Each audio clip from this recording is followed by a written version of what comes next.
Di Gaza Selatan, muncul kelompok baru yang menentang Hamas. Kelompok ini dipimpin oleh Hossam Al-Astal, seorang mantan pejabat otoritas Palestina berusia 50 tahun.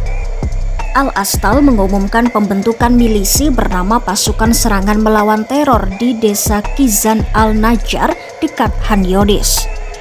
Ia mengeklaim kelompoknya mendapat dukungan dari Israel berupa makanan, listrik, bahkan perlengkapan militer. Meski klaim itu sulit diverifikasi, Al-Astal menunjukkan barang-barang berlabel Israel, bahkan peralatan militer yang ia sebut sebagai bantuan. Namun, pasukan pertahanan Israel menolak berkomentar mengenai hal tersebut. Sebelumnya pada Juni 2025, Perdana Menteri Israel Benjamin Netanyahu sempat mengakui bahwa Israel mendukung klan yang menentang Hamas. Namun sejak saat itu ia memilih bungkam dan tidak memberikan pernyataan lebih lanjut. Al-Astal sendiri membuka markas untuk menampung warga Gaza yang terusir dari perang dan ingin lepas dari kekuasaan Hamas. Ia menawarkan makanan, air, tempat tinggal, dan perlindungan bagi keluarga yang datang kepadanya. Dalam wawancara dengan media Israel, ia mengatakan puluhan keluarga sudah tinggal di perkemahannya dan ratusan lainnya segera menyusul. Menurutnya, setiap orang yang ingin bebas dari Hamas bisa bergabung dengan kelompoknya. Al-Astal juga mengaku ada koordinasi dengan Israel meski klaim itu tidak bisa diverifikasi secara independen. Fenomena ini bukan yang pertama di Gaza Selatan. Sebelumnya, seorang komandan Badui bernama Yasser Abu Sabab juga membentuk kelompok bersenjata di Rafah dekat perbatasan Mesir. Pasukan Abu Sabab sudah menarik ribuan pengungsi, bahkan mendirikan dapur umum, klinik, dan sekolah darurat. Mereka pun mengakui mendapat bantuan dari Israel. Kini, Al-Astal dan Abu Sabab mengaku berkoordinasi untuk menciptakan semacam sabuk perlindungan di selatan Gaza dengan restu tidak langsung dari Israel.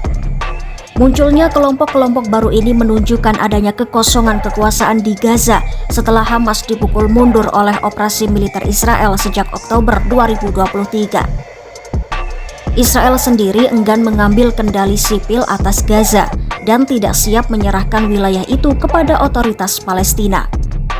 Maka, keberadaan milisi berbasis klan seperti kelompok Al-Astal bisa menjadi alternatif sementara bagi Israel dan negara barat. Al-Astal menegaskan misinya adalah memberi warga Gaza kehidupan damai dan bebas dari Hamas. Ia bahkan mengirim pesan langsung kepada rakyat Israel bahwa ada orang-orang di Gaza yang ingin hidup berdampingan secara damai. Meski begitu, keberadaan kelompok ini penuh kontroversi. Hamas menuduh Al-Astal sebagai kolaborator Israel, bahkan pernah menjatuhkan hukuman mati padanya di masa lalu.